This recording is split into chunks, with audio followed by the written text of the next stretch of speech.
Hey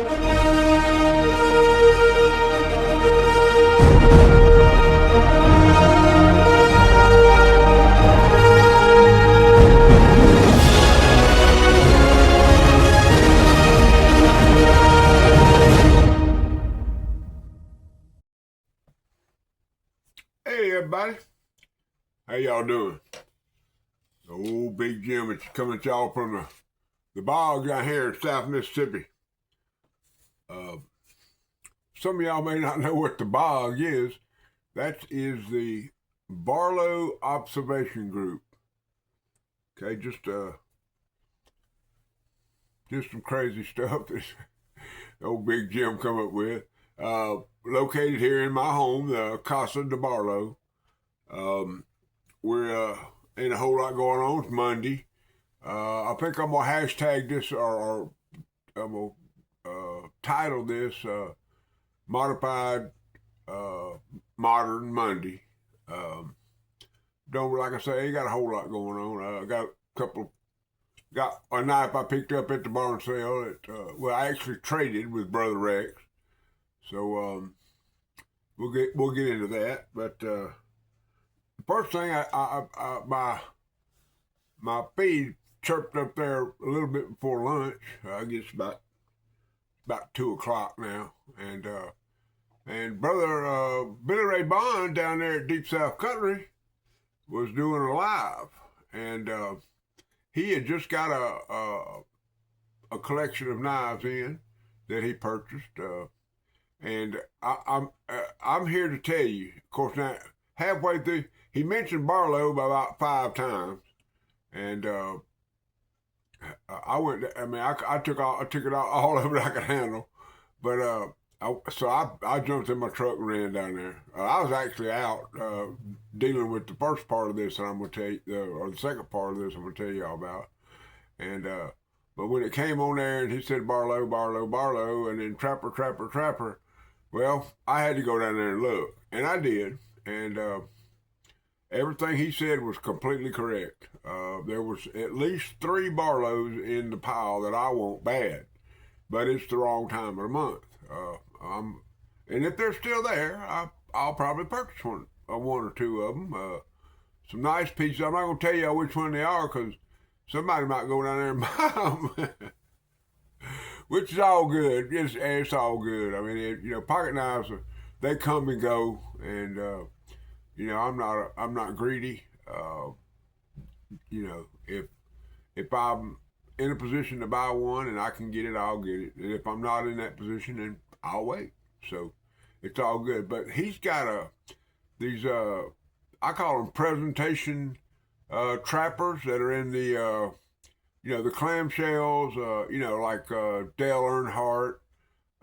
There's a bunch of the Turkey Hunter, and now while I was there, 5, 6, 7, 8 of them were shown during this clip that he ran. And I suggest y'all go look on Billy Ray and Angela Bond on Facebook, and that's the link to his Facebook channel. And go on there and watch this preview of these knives. Man, I was amazed. I'm very lucky that I can just drive down there. It's 3 miles from my house. So I was very lucky that I could drive down there and look at these knives, because sometimes just seeing them is as much as it is owning them. Because there's some pieces in there, especially the Granddaddy Barlows. There's some Granddaddy Barlows in there that are just just unreal. I mean, just unbelievable. Whoever he got this collection from was definitely a trapper and a Barlow collector. No doubt about that. And so, in the words of old Juwan Stubbs, y'all need to get in there where you fit in there. And the reason I'm telling y'all this is because today at 4:30 p.m., the whole crew, Juwan Stubbs, Billy Ray, Preacher, and Brother Seth Mon, are all going to be on Facebook Live today at 4:30 p.m. Central Time. Okay? And if you're a collector, a case collector, it would behoove you to go over there and check it out, because they got the smoke. Okay? I mean, and the fire. and the ambers. Uh, they got some. They got the. I mean, if they got the pocket knives, trust me. I mean, it's there. I could say I was in. Uh, well, at my age, it's kind of hard to awe me too much, but there was a couple of oh yeahs and some there you goes. There's one particular pattern of Barlow that I love, and I'm not going to release that because I don't want y'all to know. But there's several case pattern Barlow's numbers. If you don't know the the right uh, the right numbers, I mean you wouldn't know which one to look for. But anyway, all that don't matter. What my main focus on this telling y'all about this is Billy Ray and Angela Bond on Facebook, and the auction starts at 4:30 Central Time. Y'all get over there and check it out. Now then, the modified Monday part of this thing is something I mentioned to y'all about a week ago, and it's all set up now, and it's in operation. A friend of mine came to me with he has a niece who was 6 months old and died of a crib death, SIDS or infant death syndrome or whatever it's called, and it's been several years. It's been but anyway, the grave was in a disarray, and they had a little cast iron cross that had been stuck up in the ground there. I don't know if it was mounted or how it was mounted, but I took it upon myself to modify that cross. I took that cross and put it in a apple cider rinse, or I'm sorry, anyway, white vinegar rinse with a little water, a little white vinegar. Put it in there, let it sit for 10, 12 hours, and then I took a brush and brushed it off, and then took a motorized, a drill-driven brush and brushed it even more. And then I put 2 coats of primer on it, and then painted it black and put about 6 coats of black on it. So it shouldn't rust ever again. Now it might. I'm not never is a big old word, but it shouldn't rust. The frame that I put it on was it's made of wood, and I believe the wood will go away before the cross will. So, and the wood, being the guy that I am, I found an old pallet, and me and the friend that I did this with, we took that pallet apart, took all the nails and screws and all that out of it, and cut 4 or 5 pieces of it up and made a cross. And then we mounted this cast iron cross in the middle of that cross, and then mounted that at the grave. So that's my modified Monday. I'm going to stop this and put some pictures up for y'all of I got a long shot that shows the whole grave, and then the cross, and then I have a little closer up picture of it after the grave's been cleaned up. There was all kind of little toys and animals and stuff that people had left there, through the years, and some of those were in disrepair. But my friend took most of that stuff and was going to try to either fix it or get rid of it, or whatever he's going to do with it. I don't really know. And may bring some of that back. I don't know. I mean, but there was a tree growing up in the middle of where the headstone went. We pruned that back, got that cut down to where hopefully it's gone, and or it'll be easier to cut back. But anyway, I think it made the grave very attractive. We got it lined up with the rest of the headstones. Family can't afford a headstone, so we fixed it up. Okay, I think it's cool. So anyway, I'm gonna put those pictures in here now, and then I'll be back. And we'll talk about a cutter. Okay, I know y'all appreciate some of the things I do, and so I'm gonna throw this up there at y'all, and I hope y'all enjoy looking at it. It turned out, I think, pretty good. Okay, all right, I'll be right back.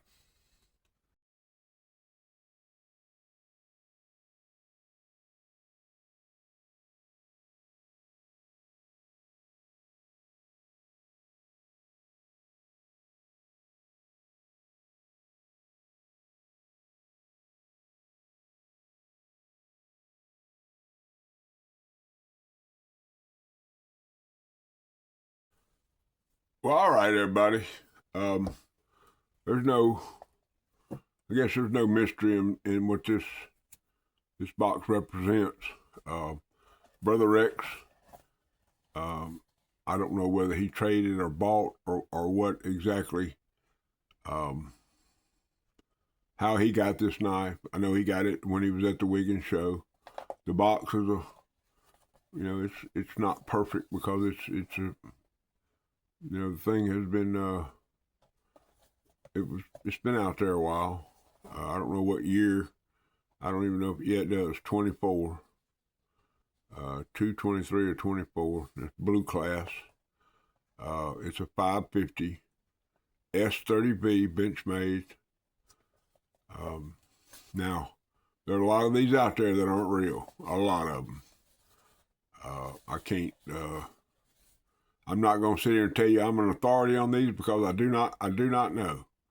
But I've seen enough videos and I've looked at enough that I think I know enough about the Benchmade products to where I could spot one if any of the red flag. And there were a couple of flags on this one that but I quickly eliminated most of that.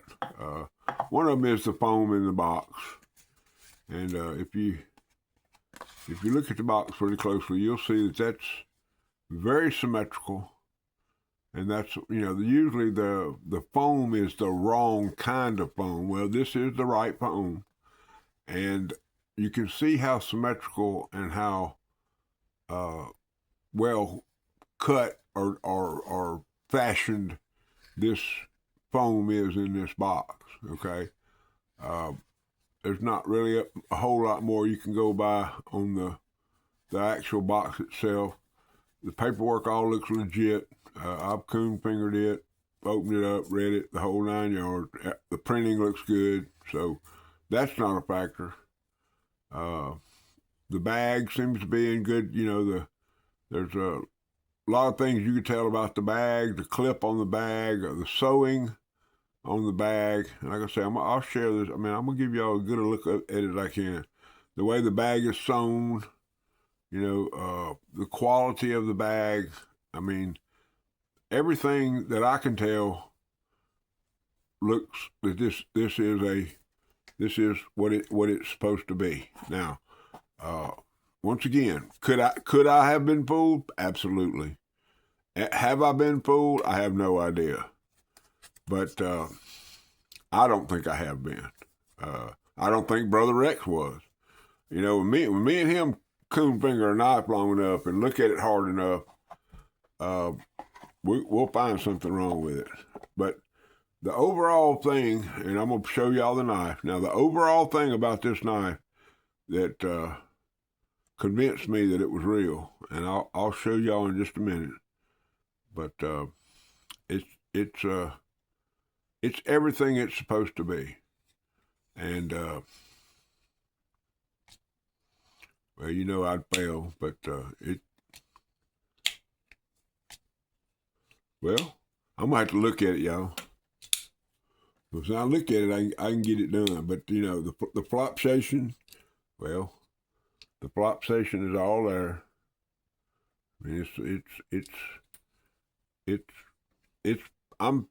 I'm as sure as I can be that this is the real deal. Well, I can't. There it is. I can't do it looking through the camera. As soon as I look around the camera, it ain't no problem. But it's looking through the camera, I just can't get it done. Anyway, but here's the kicker, and I'll show y'all around it first. There's the logo. More about that in just a second. And it's a Mel Pardue design, and it is S30VN. But the real, and you're not going to really be able to tell it on here, but the real factor of finding these is there's a little dot right there that is the trademark. And I used my loop. I used the loop that Brother Rex had, and I haven't put it under a microscope, But as far as I can tell, the trademark, and it's just like I say, it's just a little bitty dot right there at the bottom of the wing of that butterfly right there. And if that is a solid dot, then it's almost guaranteed that it's not real. And that's when the R in the trademark stands for registered. It's just as clear as it can be under the 3 or 4 different ways that I looked at it. So, but anyway, I don't have a problem with it. Well, of course, and then the final thing is does it have the Benchmade cut? I would say that was pretty much it.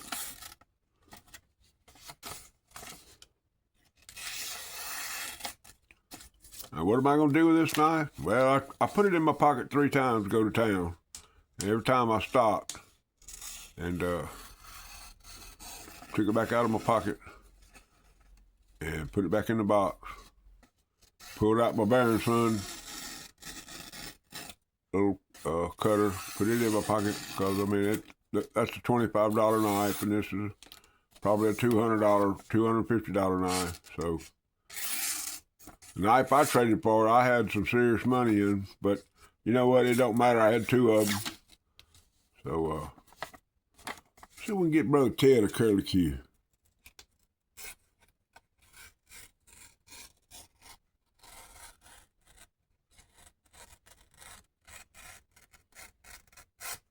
Maybe a little bit, Brother Ted. You know, I got a message from Brother Ted that there was a ripple in the force. I don't know what that means. Y'all know Brother Ted. I should call him Uncle Ted because he takes care of me pretty dang good. I'm gonna tell you right now. And the 1,000 giveaway winner boxes, I finally have justified myself enough to where I can send those out. So the gentleman Joe Smith that won the 2nd place, and Brother Ted, your boxes, I'm gonna say will be in the mail tomorrow. Look at the puppy dog and the kitty cat. Let's see. Oh, I don't want to hurt them. I don't want to hurt them. Oh. Well, the puppy dog's gone. Let's get that kitty cat. Yeah, we got the cat too. Anyway, there you go, guys. Probably my first and probably my last Benchmade. I ain't buying a bug out. Now, Osborne is kind of is an interesting knife, but those things are pretty expensive. It's got similar blade shape to this, but anyway. All right, guys. There it is. The Benchmade 550 Griptilian. I like it. I ain't gonna lie to you. I like it a lot. And I may end up carrying it. So, and all I can tell y'all about it is if you get a Benchmade and it's a good one, you probably should keep a Band-Aid handy. Just saying. Because they sharp. And remember that Jesus Christ is Lord of my life. I love each and every one of y'all. I'm glad y'all came by to visit me today. I hope y'all enjoyed my little story about the cross. Hope y'all enjoyed the video about the Benchmade. Thank you, Brother Rex Wiseman. You're an outstanding individual. You know I love you like a brother. So y'all get in there where you fit in there at Deep South Cutlery tonight, at 4:30 today. I love each and every one of y'all. Rule number 9.